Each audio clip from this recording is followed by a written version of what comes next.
I thought today I would talk a little bit about this really bizarre new job I just took over at Xbox about 6 months ago to open up a television studio, to help open a television studio and design exclusive content, TV shows for the Xbox. And when I was hired, the only rule they gave me was make sure it's really successful. So no pressure there or anything. But as I started to think about this challenge, I've been telling stories professionally for about 15 years now across a number of different companies. And I thought, as I try to figure out this new role and I try to figure out what I actually do for a living, it might be useful for me, and maybe to talk about here, some of the other projects that I've done in the past that have been successful, and some of the learnings that I've taken away from those things, and how to apply it to this crazy new job and this hugely fun and interesting challenge that lies before me. So we'll start with one. It was a book, one of the older forms of media. Some friends and I decided to publish a book, and the way this book worked was it was the diary of a young woman, 17-year-old woman named Kathy. And as you flip through the book, you learn about this insane adventure that happens to her. And she writes it from a first-person point of view because it's her journal, it's her diary. But there's something odd about this book. Everything about the book suddenly becomes real. And what I mean by real is real in your life, not just in hers. So for example, Kathy at one point talks about, she says on one page, I'm so upset with my boyfriend, I never want to speak to him again, I'm going to go home, take his picture, tear it up into a million pieces. When you flip the page of the book, the actual torn up picture falls out of the book. And that's kind of cool because you can take the pieces and put them back together and see what Kathy's boyfriend looks like. What's cooler than that is you can flip that picture over and see his phone number written across the back, which you can call. And suddenly you've got his voicemail. And if you're really clever, you can probably figure out his password and suddenly listen to all the incoming messages as well. Every email in there you can write to and you'll get a response. All the websites are real, all the phone numbers are real. On and on this goes, telling the story of this woman's saga, but in your world. And one of the really interesting things that happens when you tell a story in the same world as the audience lives in is the audience starts to participate. Now, we knew in creating Kathy, there's no way we're going to sell the fact that this woman is real, 17-year-old girl, unless she has a Facebook page. So we built her Facebook page. One of the things you got to do when you create a Facebook page is you got to give the person a birth date. Well, it's a fictional character. She has no birth, so we invented one. Gave her a birth date, put it up there. And of course, on her birthday, something amazing happened. Someone posted happy birthday on her wall. And we thought, well, isn't that cool? A real person wishing a fictional character a happy birthday. That's really cute. And a few minutes later, she got another one. And I'll bet you know where this is going. By the end of about 2 days, the thing was inundated with these happy birthday greetings.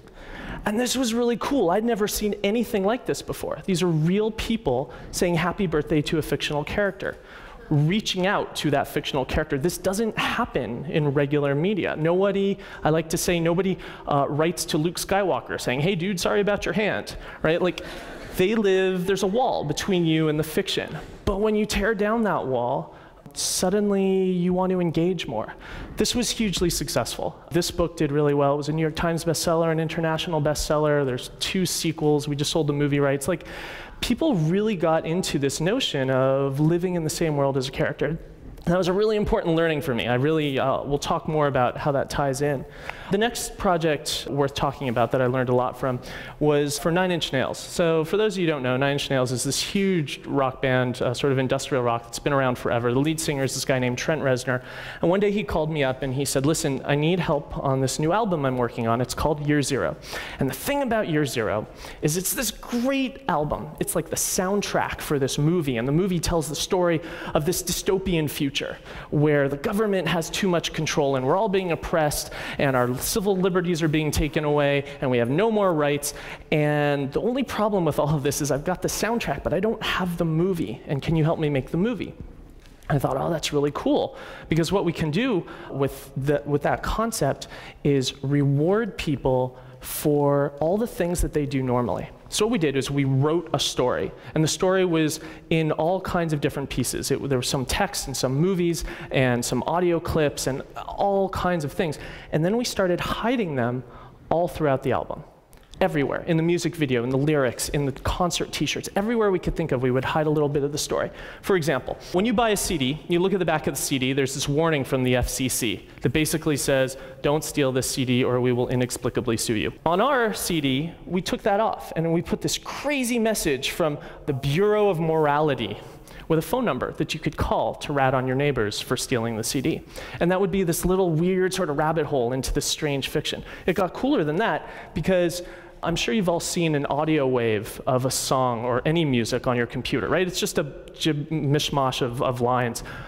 Ours, when you watched the audio wave of our songs on your computer, imagery started showing up, a crazy hand reaching down from the sky. In some cases, we even invented a way to embed a phone number in the audio wave, in the spectrum of audio.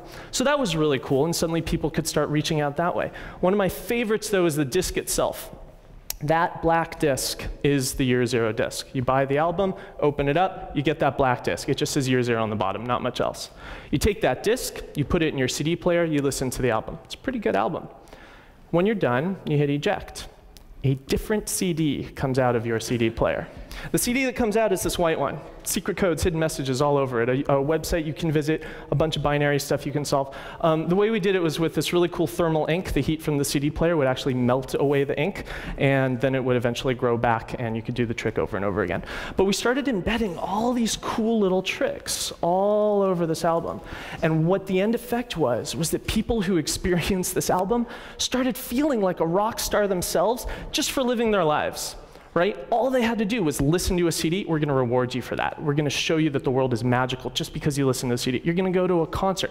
We'll reward you for that. You're going to buy a t-shirt. We're going to reward you for that. On and on it went, and I don't have to sell you on the values, on the virtue of Nine Inch Nails and how successful they are, but this audience base ate up everything. Every little bit we could put out, they wanted to experience because it kept reinforcing this notion that the more you play with us, the more we're going to play with you. The more you allow us to play in your world, the more we're going to give you that story that's going to enhance everything. All right, next example, Vanishing Point. This was a huge scavenger hunt that we actually did for Microsoft. This is when I was running a marketing agency. And Microsoft hired us to tell a very small story on a really big stage. And what we did was we told this very intimate little story about this woman who went missing, and you had to help find her. But we hid clues about how to find her everywhere, on the largest possible scale we could come up with. We did all kinds of really cool building projections all over the world, and you had to find these buildings and interpret the clues and enter them in on a website to find the next clues. Skywriting. We wanted to do skywriting clues, and the problem with skywriting is when an airplane draws a letter, by the time it gets to the end of the word, like the first few things are so blurry you can't even see them. So we actually invented a new kind of skywriting. Airplanes, 5 in a row, would fly in sequence, and they'd release little puffs of dust behind them, almost like a dot matrix printer. So we'd get across the whole sentence before the beginning started to evaporate, and people had to look up in the sky in certain cities to find clues. We did the largest fireworks display ever in Seattle's history. Every explosion, based on the color, the orientation, the shape, was a clue to this puzzle that people tried to figure out. And my favorite example, this was probably the largest scale thing I've ever done. You guys know the fountains outside the Bellagio Hotel in Las Vegas? So they dance to music. Without the Bellagio knowing very much, we actually hijacked those fountains. And we created a new thing that we called water holography. And we figured out ways to project images on the water. And I'll show you it in a second. I just got to give you a warning. It's a very short video. It goes through a lot of stuff really quickly. You're gonna see a face appear in the water, and she's gonna start giving you clues to a puzzle. Don't try to solve stuff. It's just a quick edit. It's not gonna make any sense. Don't get confused by the video. Don't try to solve stuff. Just sort of look how cool it is.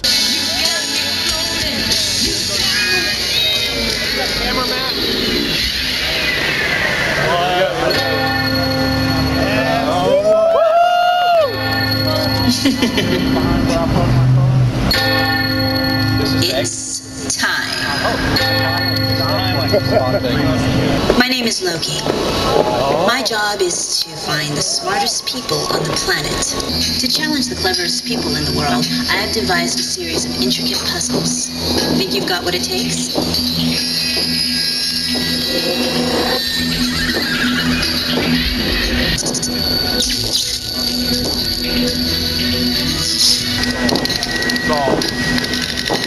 All done? Now let's make some waves.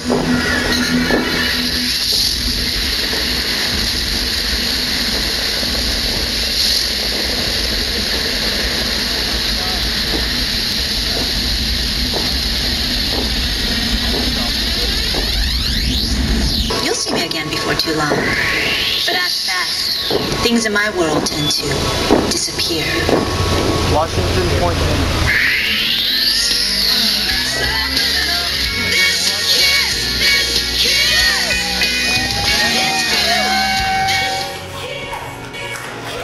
So, thanks, yeah. That was a really fun one. This was a really fun example of telling a very small story on this huge stage, and people went crazy for it. I mean, they had to jump through insane hoops to solve these puzzles.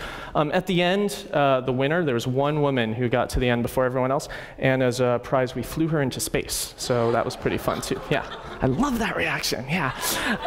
That was the point of it, yeah. So again, a lot of learnings there about this notion of taking very small things and blowing them up to a really, really fun scale.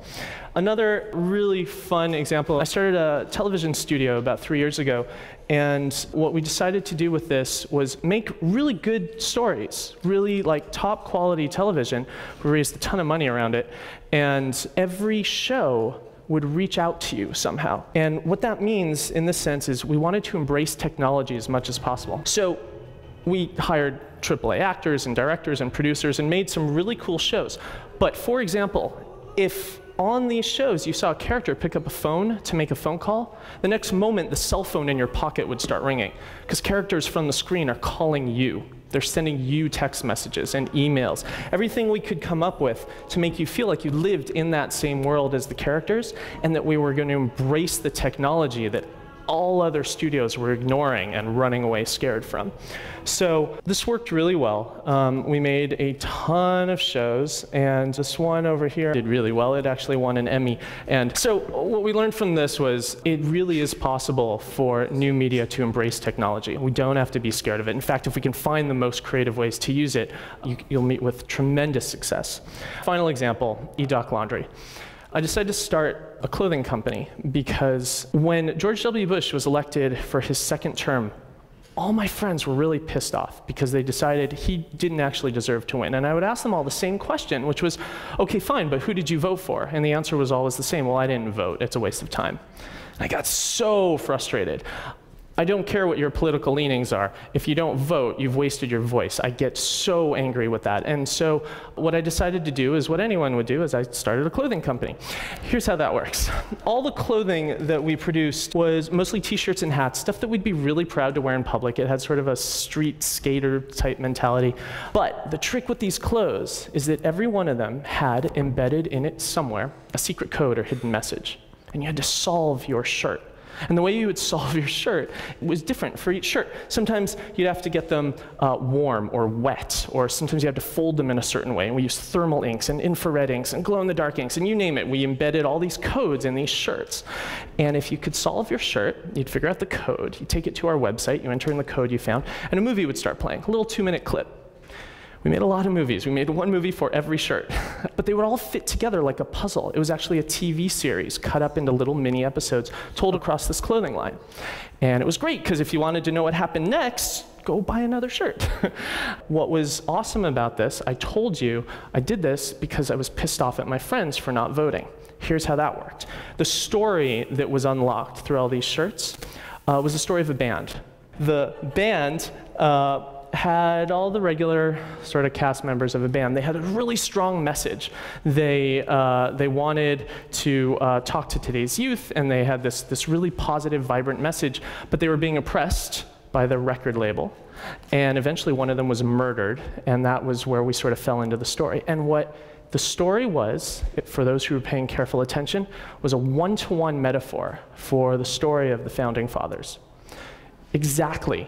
Alexander Hamilton was the one that was murdered, and there's the Aaron Burr controversy, and you can see all the names are actually embedded in their counterparts, Lynn, Benjamin Franklin, get it? So on and on this went, and we never told anyone this. This was just kind of embedded in the fiction.